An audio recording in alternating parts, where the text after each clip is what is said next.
India को फिर छितर पड़े हैं। इस मरतबा छितर जो है ये जनाब पहले पाकिस्तान से पड़े थे, साल पहले बड़े टिका के पड़े थे, अभी तक जो है वो उनका मुंह लाल हुआ है। अब ईरान की जानिब से भी पड़े, और सिर्फ उनको नहीं पड़े बल्कि उनका जो भाई है इजराइल, उसको भी छितर पड़े हैं, दोनों को पड़े हैं। आपने हुर्मुज़ में गुजरते हुए ईरान ने इजरायली जहाज समेत 2 बहरी जहाज जो है वो कब्जे में ले लिए हैं, जबकि एक भारतीय जहाज के ऊपर जो है वो फायरिंग की गई है। अब ये दूसरा भारतीय जहाज है जिसके ऊपर फायरिंग हुई है। इससे पहले एक भारतीय जहाज एक और भी था, उसके ऊपर भी फायरिंग हुई थी। ईरानी पार्लियामेंट के रुकन और कौमी सलामती और खारजा पॉलिसी कमेटी के तर्जुमान इब्राहिम रजाइका ने अपने बयान में अमेरिका का नाम लिए बगैर कहा है कि आंख के बदले आंख और ऑयल टैंकर के बदले ऑयल टैंकर। एक बयान में उन्होंने कहा कि जिस तरह 40 रोजा जंग में दुश्मन को दंदान शिकन जवाब दिया गया, इसी तरह अब भी नाम नेहाद एप्स्टीन के समुद्री डाकुओं के सामने खामोश नहीं रहेंगे। एप्स्टीन के साथी इस खेल को फतह में नहीं बदल पाएंगे जिससे वो हार चुके हैं। अस्सलाम वालेकुम नाज़रीन, मैं हूं मंसूर अली खान। अपने डेली चैनल के ऊपर आपको खुश आमदीद कहेंगे। पिछले 12 घंटे की आम तरीन खबरों के साथ एक बार फिर आपके सामने हाजिर। आपसे दरख्वास्त के चैनल को सब्सक्राइब करना मत भूलिए, बेल आइकन प्रेस कीजिए। अगर आपको वीडियो पसंद आए उसे लाइक और शेयर ज़रूर कीजिएगा। अच्छा जी, पिछले 12 घंटे में इस जंग के हवाले से क्या डेवलपमेंट हुई है रोज़ाना, अब तो मैं कितने हफ्ते हो चुके हैं इस जंग को कवर करते हुए, रोज़ाना जो है एक नया ट्विस्ट आता है इनकी खबरों के अंदर। और मुझे तो कभी कभार इस तरह लगता है कि जनाब ये जो अब मैं इस वक्त जो बात कर रहा हूँ शायद ये बड़ी ही सीरियस होगी, और उसके बाद जो है चंद घंटों के अंदर जो है आप देखिएगा ये क्या होता है। लेकिन उसके बाद डोनाल्ड ट्रंप की जानिब से जो है वो कोई ना कोई ऐसी बात कर दी जाती है कि पूरा सीन ही तब्दील हो जाता है। अब मैं मिसाल के तौर पे खबर, मैं सिर्फ आपको बताऊं कि एक खबर का मैं आगाज़ करूंगा और उसके बाद आपको बताऊंगा कि चंद घंटों के अंदर ही वो खबर जो है वो गैर फाल होगी। अभी मैं बताता हूं आपको, लेकिन इस वीलॉग में आगे चल के एक तो इंडिया के लिए बहुत बड़ी परेशानी जनाब साबित हुई है, और थोड़ी देर में उसकी तफसीलात मैं आपको शेयर करूंगा कि वो परेशानी क्या है। उनको तो हर जगह से ही लितर पड़ रहे हैं। मैं अगर ये को पाकिस्तान ने तो 1 साल पहले लितर मारे थे, अब ईरान भी उनको लितर मार रहा है। ये हो क्या रहा है मैं इसकी डिटेल्स आपके साथ शेयर करूंगा। और पाकिस्तान के लिए एक बहुत ज़बरदस्त खुशखबरी आई है वीलॉग में आगे चल के, उसके बारे में भी बात करेंगे। और साथ ही साथ पाकिस्तान तहरीक इंसाफ की जानिब से या उनकी गवर्नमेंट की जानिब से, केपी गवर्नमेंट की जानिब से जो एक इजलास मुनक़िद किया गया, ज़रा मैं उसके बारे में भी जो है वो मैं बात करना चाहूँगा कि उस इजलास का मकसद क्या था। सबसे पहले वो खबर जो आई लेकिन सिर्फ चंद घंटों के अंदर ही गैर फाल हो गई, वो खबर क्या थी? बेसिकली अमरीकी अखबार न्यूयॉर्क पोस्ट की जानिब से जो है वो एक रिपोर्ट में दावा किया गया कि ट्रंप ने 1.5 से 3 दिनों में मुज़ाकरात शुरू होने के इम्कान की तस्दीक की है। अब ये न्यूयॉर्क पोस्ट ने खबर जो है वो दी। न्यूयॉर्क पोस्ट से वाबस्ता सहाफ़ी कैटलिन डॉनबॉस ने कहा कि उन्हें ट्रंप और पाकिस्तानी ज़राए ने बताया है कि बातचीत जुम्मे को भी मुमकिन है। न्यूयॉर्क पोस्ट ने दावा एक पाकिस्तानी ज़राए का हवाला देते हुए किया कि जिसने नाम जाहिर ना करने की शर्त पर अमरीकी अखबार को बताया कि इस्लामाबाद में ईरान के साथ मुज़ाकरात अगले 3 रोज़ में किसी भी वक्त शुरू हो सकते हैं। रिपोर्ट में कहा गया कि ट्रंप से पाकिस्तानी ज़राए के 3 रोज़ में मुज़ाकरात शुरू होने के इम्कान से मुतल्लिक पूछा गया तो अमरीकी सदर ने टेक्स्ट पैगाम में जवाब दिया कि मुमकिन है, ये मुमकिन है। ठीक है, ये टेक्स्ट मौजूद है इस जर्नलिस्ट के पास। ये इजाफी अपडेट अमरीकी सदर के ऐलान के एक दिन बाद सामने आई, जिसमें उन्होंने कहा था कि वो ईरान के साथ मौजूदा जंगबंदी को उस वक्त तक बढ़ा देंगे जब तक उनकी मुनक़सिम क़यादत एक मुतफ़िक़ा तजवीज़ के साथ सामने ना आ जाए। ठीक है, अब ये खबर आती है कि जनाब 1.5 से 3 दिन और मोस्ट प्रॉब्ली जुम्मे को जो है यानी कि कल ये मुज़ाकरात जो है वो अब शायद दोबारा शुरू हो सकते हैं। अभी हम लोग ये वीलॉग जो है वो आधी रात से बाद का वक्त है जब मैं ये वीलॉग में रिकॉर्ड कर रहा हूँ। अभी हम ये वीलॉग रिकॉर्ड करने लगे थे कि डोनाल्ड ट्रंप की जानिब से बयान सामने आया कि जनाब ये जो 3 दिन वाली बात है ना, कि जनाब 3 दिन है और 3 दिन के बाद जो है वो मुज़ाकरात ना हुए तो कुछ हो जाएगा, ये बिल्कुल गलत है। खुला टाइम है, टेक योर टाइम जिसे कहते हैं ना, टेक योर टाइम, बड़े आराम से, कोई मसला नहीं, कोई जल्दबाजी नहीं है। और मैं बैठे बिठाए, वो जो जर्नलिस्ट है खातून, वो कह रही मेरे पास टेक्स्ट है। मैंने डोनाल्ड ट्रंप से पूछा और वो उसने मुझे टेक्स्ट पे जवाब दिया, लेकिन डोनाल्ड ट्रंप मुकर गया। उन्होंने कहा नहीं कोई जल्दबाजी नहीं है, बिल्कुल चिल सीन माहौल है ईरान के लिए। उन्होंने कहा अच्छी बात है, टेक योर टाइम, कोई मसले वाली बात ही नहीं है।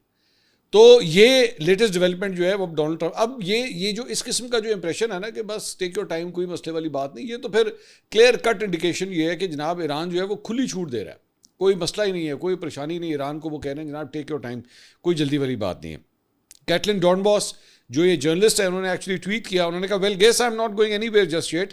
Donald Trump and Pakistani sources today told me good news about a fresh round of talks between the US and Iran is possible as soon as Friday. अब ये उन्होंने फ्राइडे की बात की थी, लेकिन डोनाल्ड ट्रंप ने कहा कि जल्दी तो हमें है ही नहीं किसी बात की। इसके साथ साथ वज़ीर आज़म शहबाज शरीफ से ईरान के सफ़ीर रज़ा अमीरी मुक़द्दम ने जो है मुलाकात की। मुलाकात में ख़ित्ते की मौजूदा सूरत हाल और अमन की कोशिशों के ऊपर जो है वो तबादला ख्याल भी किया गया। ईरानी सदर मसूद पेज़ेश्कियान ने ट्वीट किया, उन्होंने कहा इस्लामी जमहूरिया ईरान ने मुज़ाकरात और मुआहदे का खैर मकदम किया और करता रहेगा। वादों की खिलाफ वर्जी, नाकाबंदी और धमकियाँ हकीकी मुज़ाकरात की राह में बड़ी रुकावट हैं। दुनिया आपकी लामतनाही, मुनाफिकाना बयानबाजी और दावों और अमल में तज़ाद देखती है। तो ये उनकी जानिब से बयान आया। दूसरी जानिब एक और जो खबर सामने आई वो ईरानी सदर के दफ्तर ने मुल्की क़यादत में इख्तलाफात की खबरें मुस्तरद कर दी हैं। वेस्टर्न मीडिया के अंदर बार बार, और डोनाल्ड ट्रंप ने भी, जिस तरह मैंने भी आपको बताया था कि उन्होंने कहा कि जनाब ये जो इनमें डिविजन्स आए हैं, अब ये डिविजन्स किस किस्म के हैं, मैं थोड़ा सा आपको बता दूँ। ये कहा जा रहा है कि वहाँ पर जो उनकी पासदारान इंक़लाब यानी कि उनकी जो फ़ौज है वो और जो सिविलियन क़यादत है उनके दो मुख्तलिफ राय हैं। और जो मौजूदा जो पासदारान इंक़लाब की क़यादत है वो बड़ी जो है वो हावी हो रही है सिविलियन क़यादत के ऊपर, और वो डिक्टेट कर रही है कि जनाब बड़ा हार्ड स्टांस ले रही है, जबकि जो सिविलियन क़यादत है वो फिर भी एक सॉफ्टनेस दिखा रही है मुज़ाकरात के हवाले से। बहरहाल ईरानी सदर के दफ्तर ने जो है इन इख्तलाफात की जो है वो तरदीद की है। इस बयान में मवासलात के नायब मेहदी तबातबाई ने कहा कि ईरानी क़यादत के अंदर मिसाली इत्तेहाद है। अमरीकी सदर का नाम लिए बगैर तबातबाई ने कहा कि दुश्मन सियासी प्रोपेगेंडा कर रहा है। झूठ घड़ने के बजाय उन्हें अपनी वादा खिलाफी, धौंस और फरेबकारी बंद करनी चाहिए। इंसाफ, वक़ार और दानिशमंदी की बुनियाद पर मुज़ाकरात का दरवाज़ा अब भी खुला है। ईरानी मीडिया रिपोर्ट के मुताबिक अमरीकी हुकूमत और उसके मीडिया इदारे गलत फहमियों में घिरे हुए हैं, जबकि ईरान की हुकूमत, पार्लियामेंट स्पीकर मोहम्मद बाकर कलिबाफ और इस्लामी इनकलाब गार्ड कोर के दरमियान किसी किस्म का कोई इख्तलाफ नहीं है। रिपोर्ट में दावा किया गया कि गुज़िश्ता चंद रोज़ में अमरीकी सदर डोनाल्ड ट्रंप और अमरीकी मीडिया की जानिब से मुतादिद गुमराहकुन बयानात सामने आए, जिनकी हकीकत आसानी से जांची जा सकती है। ईरानी मीडिया ने कहा कि अमरीका ईरान में तकसीम पैदा करने की उम्मीद लगा रहा है, मगर 40 रोज़ा जंग के बावजूद अपने मकासद हासिल करने में नाकाम रहा, बल्कि अब वो इस आबी गुज़रगाह को दोबारा खोलने की कोशिश कर रहा है जो जंग से पहले खुली थी और जंग के बाद बंद हो गई। इसके अलावा ईरानी पार्लियामेंट के स्पीकर बाकर कलिबाफ ने अपने ताज़ा बयान में कहा है कि मुकम्मल जंगबंदी उसी सूरत में बामाने हो सकती है जब उसे समंदरी नाकाबंदी और आलमी मईशत को यरगमाल बनाने जैसे इकदाम से पामाल न किया जाए और तमाम महाजों पर सेहवनी जारियत को रोका जाए। ऐसी सरियन खिलाफ वर्जियों की मौजूदगी में आपने हुर्मुज़ को दोबारा खोलना मुमकिन नहीं। फ़ौजी जारियत के ज़रिए अपने अहदाफ हासिल नहीं किए जा सके और ना ही धौंस से मुमकिन होगा। आगे बढ़ने का वाहिद रास्ता ईरानी कौम के हुकूक को तस्लीम करना है। इसके अलावा एक सोशल मीडिया के ऊपर ये खबर आई है कि इजराइल को मुबैना तौर पर मुतला किया गया है कि ईरान के साथ मुआहदे के लिए ट्रंप की नई डेडलाइन इतवार है। इजरायली हुकाम का अंदाज़ा है कि इस तारीख तक किसी मुआहदे तक पहुंचने के इम्कान कम है, लेकिन जिस तरह मैंने आपको बताया कि डोनाल्ड ट्रंप खुद ये कह चुके हैं कि कोई टाइमलाइन नहीं है। फिलहाल उन्होंने किसी किस्म की कोई टाइमलाइन नहीं दी है कि जनाब 2 दिन है, 3 दिन है, 1.5 दिन है, ऐसा कोई टाइमलाइन जो है वो मौजूद नहीं है। इसके अलावा जनाब जो मैंने आपको थोड़ी देर पहले भी आपको बताया था कि मैं व्लॉग में आगे चल के आपको बताऊँगा कि जनाब इंडिया को फिर छितर पड़े हैं। अब ये इस मरतबा छितर जो है ये जनाब पहले पाकिस्तान से पड़े थे, साल पहले बड़े टिका के पड़े थे, अभी तक जो है वो उनका मुंह लाल हुआ है। अब ईरान की जानिब से भी पड़े हैं, और सिर्फ उनको नहीं पड़े बल्कि उनका जो भाई है इजराइल, उसको भी छितर पड़े हैं, दोनों को पड़े हैं। हुआ यह है कि आपने हुर्मुज़ में गुजरते हुए ईरान ने इजरायली जहाज़ समेत 2 बहरी जहाज़ जो हैं वो कब्जे में ले लिए हैं, जबकि एक भारतीय जहाज़ के ऊपर जो है वो फायरिंग की गई है। अब ये दूसरा भारतीय जहाज़ है जिसके ऊपर फायरिंग हुई है। इससे पहले एक भारतीय जहाज़ एक और भी था, उसके ऊपर भी फायरिंग हुई थी।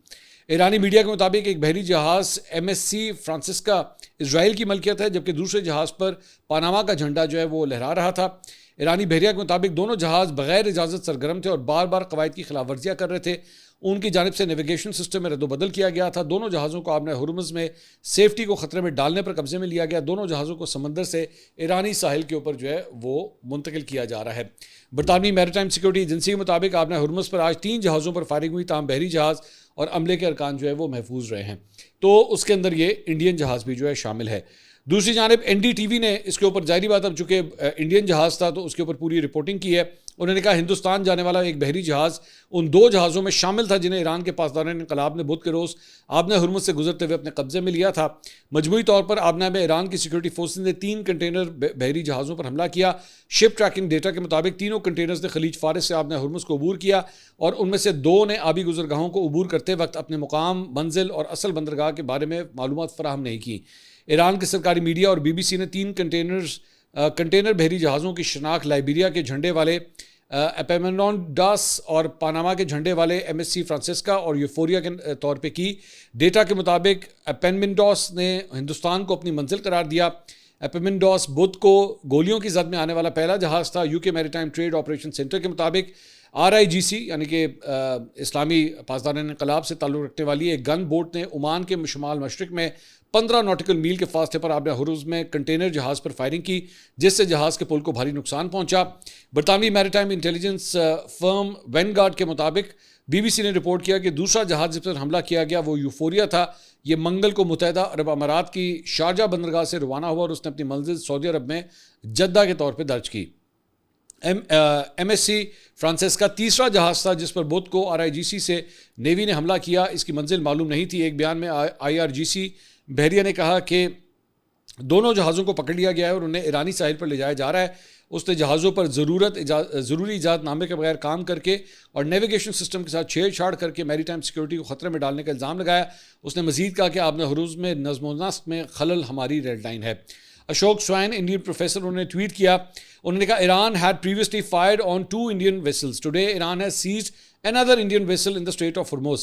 Iran letting Pakistani and Bangladeshi vessels to pass through the Hormuz, but not Indian vessels. India is paying for Modi hugging Netanyahu. Modi hugging Netanyahu.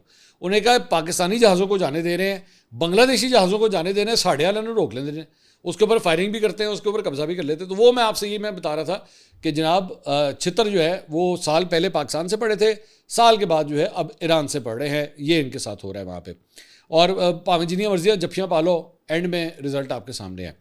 इसके अलावा ईरानी पार्लियामेंट के रुकन और कौमी सलामती और खारजा पॉलिसी कमेटी के तर्जुमान इब्राहिम रज़ाइका ने अपने बयान में अमेरिका का नाम लिए बगैर कहा है कि आंख के बदले आंख और ऑयल टैंकर के बदले ऑयल टैंकर। एक बयान में उन्होंने कहा कि जिस तरह 40 रोज़ा जंग में दुश्मन को दंदान शिकन जवाब दिया गया, इसी तरह अब भी नाम नहाद एप्स्टीन के समुद्री डाकुओं के सामने खामोश नहीं रहेंगे। उन्होंने मजीद कहा कि आंख के बदले आंख और ऑयल टैंकर के बदले ऑयल टैंकर की पॉलिसी अपनाई जाएगी। एप्स्टीन के साथ ही इस खेल को फतह में नहीं बदल पाएंगे जिससे वो हार चुके हैं। अब ये बड़ा सख्त बयान है, ये बहुत सख्त बयान है इस मौके के ऊपर, और ईरान की तरफ से मुझे बिल्कुल भी ठंडी हवाएं नहीं आ रही। मतलब उन्होंने अमेरिका के हवाले से सख्त तरीन बयानबाजी जो है वो कर रहे हैं। इसके अलावा प्रेस TV ने जनाब ये तस्वीर एक जारी की है। इसमें कहते हैं despite US President Trump's claim that Iran's navy has been destroyed, new satellite imagery shows a swarm of 33 fast attack boats belonging to the IRGC Navy returning from the patrolling mission in the Strait of Hormuz. 33 मुख्तलिफ कश्तियों का जो एक काफिला है वो जनाब आबना हुरमुज़ के अंदर जो है वो मॉनिटरिंग करके सिक्योरिटी को चेक करते हुए जो है पेट्रोलिंग करने के बाद वापस साहिलों की तरफ आ रहा है। ये तस्वीर जो है वो प्रेस TV ईरानी प्रेस TV की जानिब से जारी की गई है। इसके अलावा अमेरिकी सेंट्रल कमांड की जानिब से भी एक ट्वीट, सेंटकॉम की जानिब से भी जो एक ट्वीट किया गया। उन्होंने कहा कि US forces have directed 29 vessels to turn around and return to the port as part of the US blockade against Iran. उन्होंने कहा कि हमने जो बहरी नाकाबंदी की हुई है उसकी वजह से 29 जहाज़ों को जो है वो वापस भेजा गया है। पिछले 24 घंटे में उन्होंने कहा media reports have alleged that several commercial ships evade the blockade, citing different ships. These reports are inaccurate. और उन्होंने कहा कि ये जो मुख्तलिफ जहाज़ हैं इन्होंने हमारी ब्लॉकेट को क्रॉस नहीं किया। In fact the Iranian flag tankers are anchored in Chabahar, Iran, after being intercepted by US forces earlier this week. Dorena has been under the escort of a US Navy destroyer in the Indian Ocean after previously attempting to violate the blockade. The US military has global reach. American forces operating and enforcing the blockade across the Middle East and beyond. तो वो ये कहने हैं कि जनाब ये बिल्कुल गलत खबर है कि हमारे ब्लॉकेट को जो है वो तोड़ा गया और हमारे ब्लॉकेट के ज़रिए जो है 29 जहाज़ क्रॉस कर गए। ये बिल्कुल गलत है। इसके अलावा भारतीय हैदराबाद में जो ईरानी कॉन्सुलेट है उसकी जानिब से ये वीडियो जारी की गई है और इसमें डोनाल्ड ट्रंप का अच्छा खासा मजाक उड़ाया गया है।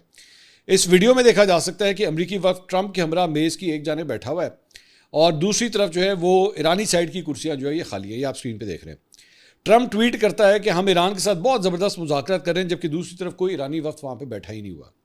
थोड़ी देर बाद ट्रंप जो है वो गुस्से में बोलता है कि अगर ईरान मुज़ाकरात के लिए ना आया तो हम उन पर बम गिरा देंगे। उसके बाद स्लाइड पर लिखा आता है 2000 साल, आफ्टर 2000 ईयर्स। ट्रंप गुस्से में पूछ रहा है कि ईरानी वफ़द कहाँ है। इसी दौरान अमेरिकी वफ़द का एक मेंबर एक लिफाफा लेकर आता है और कहता है कि ये ईरान की तरफ से है। ट्रंप उसको खोल कर देखता है तो उसमें लिखा है ट्रंप शट अप। ट्रंप वो ख़त पढ़ने के बाद कहता है कि फिर मैं पाकिस्तान की दरख्वास्त पर सीज़ फायर में तौसील कर रहा हूँ। सो ये इस तरह बेसिकली डोनाल्ड ट्रंप का जो है वो मजाक उड़ाया गया है कि भाई आपके साथ बैठने के लिए कोई इंटरेस्टेड नहीं है। बाकी आप बयानबाजियाँ जो मर्जी करते रहें, ट्वीट्स आप जो मर्जी करते रहें, हकीकत यह है कि आपके साथ बैठने के लिए जो है वो हम तैयार नहीं है। और ट्रंप शट अप का जो मैसेज जो है वो इनकी जानिब से वहाँ पे दिया गया है। अच्छा, मजमूई तौर पर BBC ने जो है वो उसको रिपोर्ट किया कि मजमूई तौर पर ट्रंप जो है वाइट हाउस के अंदर जो है आज एक निस्बतन बड़ा खामोश दिन जो है गुजारा गया। ट्रंप ने ज़्यादा गुफ्तगू नहीं की, वरना आमतौर पे एक दिन के अंदर 7-8 मुख्तलिफ जगहों के ऊपर या वो जर्नलिस्ट को फ़ोन कर रहे होते हैं, या मीडिया के ऊपर गुफ्तगू कर रहे होते हैं, या वो तकारीब से खिताब कर रहे होते हैं। लेकिन इस मरतबा जो है आज का दिन बड़ा निस्बतन जो है वो खामोश दिन गुजरा। मेरे ख्याल में उनको एक आइडिया हो गया है, और उनके अपने मुशीरों ने भी कहा होगा तेरी मेहरबानी चुप हो जा, तेरे बोलन की वजह तो ना सारा बेड़ा गर्क हो जाता। तो इसीलिए मेरे ख्याल में ट्रंप को आइडिया हो गया कि अगर मैं चुप नहीं हूँगा तो ईरानी हमारे साथ आके बैठेंगे नहीं। तो इसलिए मेरे ख्याल में डोनाल्ड ट्रंप ने जो है वो काफ़ी हद तक आज खामोश दिन गुजारा है। व्हाइट हाउस में वाहिद दीगर खबर एक नहायत मुख्तसर और ताहाल गैर वाज़ेह सिक्योरिटी अलर्ट था, जिसके बायस लॉन में मौजूद सहाफ़ियों को वहाँ से हटा दिया गया। ये वाज़ेह नहीं कि इसकी वजह क्या थी, ताहम बाद में व्हाइट हाउस की तर्जुमा ने बाहर खड़े होकर प्रेस कॉन्फ्रेंस की। अमरीकी मीडिया में शाया होने वाली रिपोर्ट में तफसीलात ना होने के बराबर है। ज़्यादातर नाम जाहिर ना करने वाले ज़राए पर मबनी और अक्सर एक दूसरे से मुतजाद भी हैं। अगर कोई पेशरफ ना हुई तो आज ट्रंप की कैमरे के सामने आमद भी मुतवक्के नहीं है। जब तक कम से कम मैं वीडियो रिकॉर्ड कर रहा हूँ तब तक की अपडेट्स हैं। इसके साथ साथ जनाब अमरीकी सदर डोनाल्ड ट्रंप ने कहा है कि ईरानी हुकूमत ने उनकी दरख्वास्त पर 8 खवातीन की सजाए मौत के ऊपर जो है वो अमल रोक दिया। इससे पहले ये खबर आई थी कि जनाब 8 खवातीन को जो है वो शायद फांसी की सज़ा जो है वो दी जा रही है, लेकिन बाद में ईरान की अदलिया ने जनाब ये जो 8 खवातीन एक्टिविस्ट को फांसी दिए जाने की जो खबर थी इसको डिनाई किया। उन्होंने कहा ये फेक न्यूज़ है। उन्होंने कहा ये जाली खबरों के ऊपर जो है वो डोनाल्ड ट्रंप को चाहिए कि तबसरे करने से पहले तस्दीक कर लिया करें। ईरानी अदलिया के बयान के मुताबिक अमरीकी सदर को फिर जाली खबरों से गुमराह किया गया है। जिन खवातीन की बात की गई उनमें से कुछ जो है ऑलरेडी रिहा हो चुकी हैं, जबकि दीगर खवातीन को सज़ा भी दी गई है तो वो कैद की सज़ा है। दूसरी जानब ईरान की सुप्रीम कोर्ट के हुक्म की तामील में एक मुजरिम को इजरायली खुफिया इदारे मुसाद के लिए जासूसी के इल्ज़ाम में जो है वो फांसी दे दी गई है। सो एक अदद इजरायली जो एजेंट था या जो जासूस था उसे कम से कम ज़रूर जो है वो फांसी की सज़ा दी गई है। इसके अलावा जनाब एक और बड़ी इंटरेस्टिंग ये वीडियो आपको दिखाना चाहूँगा। एक पाकिस्तानी फ़नकार हैं जिन्होंने शहीद रहनुमा आयतुल्लाह सैयद खमनाई को खराज अक़ीदत पेश करते हुए साहिल समंदर के ऊपर रेत से एक दिलकश पोर्ट्रेट जो है वो तैयार किया है। एक नौजवान पाकिस्तानी आर्टिस्ट ने साहिल पर रेत के ज़रिए एक मुतासिबकुन तस्वीर बनाकर उन्हें ये इस तरह खराज तहसीन जो है वो पेश किया है। इसके साथ साथ एक और जो खबर जो आई है वो ये है कि ईरान ने रवां साल अमेरिका में होने वाले फीफा वर्ल्ड कप में शिरकत की अब तस्दीक कर दी है। ईरानी वज़ारत खेल ने कहा है कि ईरानी टीम अमेरिका में रवां साल होने वाले फुटबॉल वर्ल्ड कप में शिरकत करेगी। ईरानी हुकूमती तर्जुमान फातिमा महाजरानी ने कहा कि इवेंट में शिरकत के लिए ज़रूरी इकदाम जो हैं वो किए जाएंगे। काफ़ी डामाडोल था कि क्या ईरानी टीम जाएगी या नहीं जाएगी, क्योंकि इनके मैचेस हैं वहाँ पे अमेरिका के अंदर इनके मैचेस होने हैं। तो ऐसे मौके के ऊपर क्या उसके बाद would they want to go और नॉट, तो अब ये खबर आ रही है कि वो जाएंगे। इसके साथ साथ जनाब जो एक खुशखबरी मैंने आपके शुरू में व्लॉग में मैंने आपको बताया था, तो खुशखबरी ये है कि स्पाको के इंसानी खलाई मिशन प्रोग्राम में अहम पेशरफ्त हुई है। 2 पाकिस्तानी खलाबाज चीन के खलाई प्रोग्राम के लिए मुंतखब हो गए हैं। पाकिस्तानी खलाई तहकीकाती इदारे स्पाको के मुताबिक पाकिस्तान में भी खलाई परवाज़ों के प्रोग्राम में फ़ाल किरदार अदा करने वाले मुल्कों में अब वो शामिल हो गया है। खलाबाज खुरम दाऊद और मोहम्मद ज़िशान अली तजुर्बात के लिए खला में जाएंगे। दोनों जदीद तरबियत के लिए चीन रवाना हो गए हैं।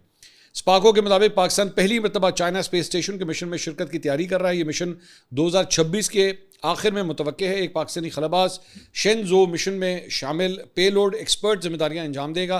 मिशन के दौरान पाकिस्तानी खलाबाज माइक्रो ग्रेविटी में मुतादद साइंसी तजुर्बात जो है वो अंजाम देगा। स्पाको के मुताबिक तजुर्बात का दायरा कार अहम शोबों पर मुश्तमिल होगा। इसमें material science, fluid physics, life, bio science और बायोटेक्नोलॉजी जो है वो शामिल है। तो पाकिस्तान के लिए एक बड़ी अच्छी खबर है, खुशखबरी है कि एक पाकिस्तानी को जो है वो 2 पाकिस्तानियों को इस तरह जो है वो सिलेक्ट किया गया and they will be going in the space.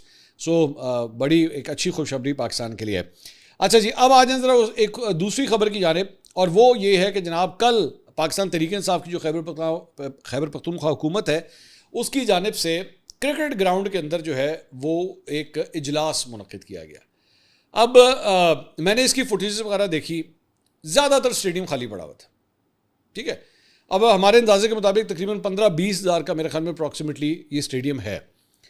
अब इसके लिए ज़ाहिर बात है जब आपने इजलास मुनक़िद किया उसके लिए तमाम तर सीटिंग अरेंजमेंट्स और ये सब कुछ वो सारे लवाजमात तो ज़ाहिर बात है जाते हैं ना, और ये किए भी, ये फुटेज में आपको नज़र भी आ रहे हैं।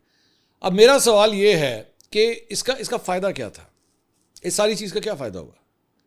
जब ये प्रोग्राम एक्चुअली बन रहा था तो हमने उस वक्त भी मैंने अपने प्रोग्राम में तनकीद की तो पाकिस्तान तहरीक इंसाफ के लोगों ने कहा था कि जनाब आवाम से कनेक्शन जो है बहुत ज़रूरी है, आवाम जो है वो ये देख सकें। और भाई एक चीज़ होती है जिसे टीवी भी कहते हैं या फ़ोन कहते हैं या एलसीडी कहते हैं, कैमरे के ऊपर आ रहा होता है वो सब कुछ। ये मुझे, I am sorry to use the word, लेकिन मुझे रंगबाजी लगती है। ये टिपिकल हमारे यहाँ इस्तेमाल होता है लफ्ज़ रंगबाजी है ये सारी, क्या सेंस बनता था सारी बात का कि चलो जी चलो मूड हो गया आज हम ग्राउंड में करेंगे? वही क्या है यार, मतलब ये घर का कोई दोपहर का रात का खाने का अरेंजमेंट था कि नहीं आज हम टेबल पे नहीं, आज हम लॉन में बैठ के खाना खाएंगे? ये क्या था ये? मतलब ये थिएट्रिक्स में से बाहर आ जाए यार, क्या हो गया? व्हेन यू, ये बेसिकली सिर्फ तब होता है when you don't have anything else to do. आपको कुछ समझ नहीं आता तो फिर आप चार बंदे बैठ के कहते हैं हम दसो अगला ड्रामा केड़ा करिए, नेक्स्ट क्या, कौन सी डुगडुगी बजाएं और ये सब कुछ करें। आपके ख्याल में ये ग्राउंड में बैठ के इजलास करने से खैबर पख्तूनख्वा के लोगों के मसाइल हल हो जाएंगे? या आपके ख्याल में, चले मैं आप लोगों का एक और इशू है ना कि ग्राउंड में बैठ के, क्रिकेट के ग्राउंड में बैठ के कि जनाब हाँ जी, मतलब एक चलो ये एंगल भी आता ना, साडा जिहड़ा कप्तान सी ना क्रिकेट का कप्तान सी, चलो जी क्रिकेट के ग्राउंड में बैठ के जिहड़ा ना असी अपना इजलास करने, और इससे इमरान खान साहब रिहा हो जाएंगे? इससे मतलब ये क्या होगा? या फिर इस वक्त आजकल सुहेल आफरीदी साहब के ऊपर जो नज़ला आया हुआ है, या पाकिस्तान तहरीक इंसाफ का वर्कर जो सोशल मीडिया के ऊपर है वो दे धनादन उनको गालियां दे रहा है, उनको बुरा भला कह रहा है, इससे क्या ये ठीक हो जाएगा? या वो ये कहेंगे हाँ कि सुहेल आफरीदी बड़ा चंगा है भाई, ग्राउंड में जाके करता है काम? ये शादी ब्याह हो रहा है क्या? वो जिस तरह शादी ब्याह होता है ना, शादी ब्याह में वो बैठ कर डिसाइड होता है इंडोर करें कि आउटडोर करें,